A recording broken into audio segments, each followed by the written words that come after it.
பாரதிய ஜனதா கட்சியின் சட்டப்பேரவை தேர்தல் அறிக்கையில் இடம்பெறும் அம்சங்கள் என்ன என்பது பற்றி அக்கட்சியினுடைய மாநில தலைவர் தமிழிசை சவுந்தரராஜனுடன் செய்தியாளர் ஸ்டாலின் நடத்திய நேர்காணல் இது உங்களுக்காக. தற்போது இந்த தேர்தல் அறிக்கையில் மிக முக்கியமான ஒரு விஷயமா இந்த சட்டமன்ற தேர்தலில் பார்க்கப்படுது. என்ன மாதிரியான விஷயங்கள் இந்த தேர்தல் அறிக்கையில் நீங்க தயாரிக்கிறதுல இடம்பெற போகுது?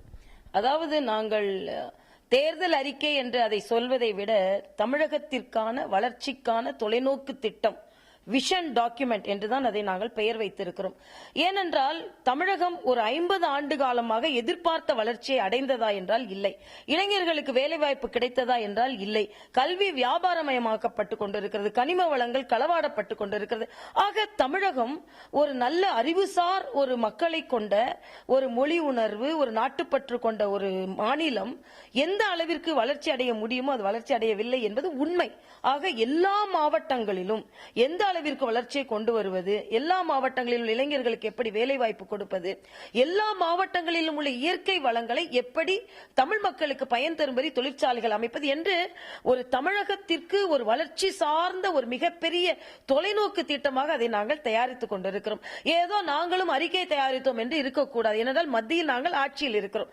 ஆக சில திட்டங்களை நாங்கள் முன்னெடுத்து சென்றால் மத்தியில் ஆட்சியும் இருப்பதனால் எங்களால் இதை உடனே நிறைவேற்ற முடியும் என்ற ஒரு நிலைப்பாடு இருக்கின்ற நேரத்தில் உண்மையாகவே தமிழக மக்களுக்கு வளர்ச்சி கொடுக்க வேண்டும் என்ற ஒரு ஆராய்ந்து நாங்கள் பார்த்தீர்கள் என்றால் 100 கூட்டங்கள் அதற்காக நடத்த இருக்கிறோம்.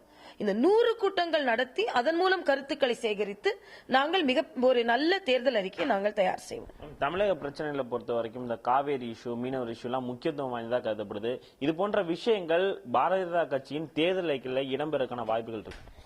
அதாவது இதில் காவேரி பிரச்சனை, மீனவர் பிரச்சனை தொடர்ந்து இதை தேர்தல் அறிக்கையில் கொடுத்துக் கொண்டிருக்கிறார்களே தவிர இதற்கான தீர்வை என்ன கொண்டு கொடுத்தார்கள்? இதற்கு முன்னால் காவேரி பிரச்சனையை பேசிக் கொண்டிருக்கிற கட்சிகள் ஆட்சியில் இருந்தார்கள். மீனவர் பிரச்சனையை பேசிக் கொண்டிருந்த ஆட்சிகள் ஆட்சியில் இருந்தார்கள். ஆக சம்பிரதாயத்துக்கு இவையெல்லாம் தேர்தல் அறிக்கையில் இடம்பெறுகிறது என்று சொல்வதை விட இந்த தமிழக விவசாயிகளுக்கு காவிரி நீர் பெற்று தருவதோடு நம் மாநிலத்திற்குள்ள நீரை எப்படி பெற்று தருவது, எப்படி கால்வாய்களை தூர்வாருவது, கிடைக்க வேண்டிய தண்ணீர் எப்படி கடலில் கடக்காமல் அவர்களுக்கு கொடுப்பதா, எப்பொழுதுமே சண்டையிட்டுக் கொண்டிராமல், எப்பொழுதும் இன்னொருவர் மீது கையேந்து கொண்டிராமல் நமக்குள்ள ரிசோர்சஸ், நமக்குள்ள இயற்கை வளங்களை எப்படி என் விவசாயி முழுமையாக பெற வேண்டும் என்பதை போன்ற திட்டங்களை நாங்கள் ஒரு மாற்று திட்டமாக யோசனை செய்து வருகிறோம். அதே போல்தான் மீனவர்களுக்கு அவர்கள் கடலை எல்லையை தாண்டினால் அவர்கள் பிடிக்கப்படுவார்கள். இதையே நாம் மறுபடியும் சொல்லிக் கொண்டு அவர்களையும் செல்வந்தர்களாக்க வேண்டும் என்பதற்காக ஆழ்கடல் மீன்பிடிப்பு போன்ற திட்டங்களை நாங்கள் வைத்திருக்கிறோம். ஆக எப்பொழுதுமே சம்பிரதாயமாக பேசிக்கொண்டு இதையும் நாம் தேர்தல் அறிக்கையில் சேர்த்து விடுவோம், பெயரளவிற்கு சேர்த்து விடுவோம் என்றில்லாமல்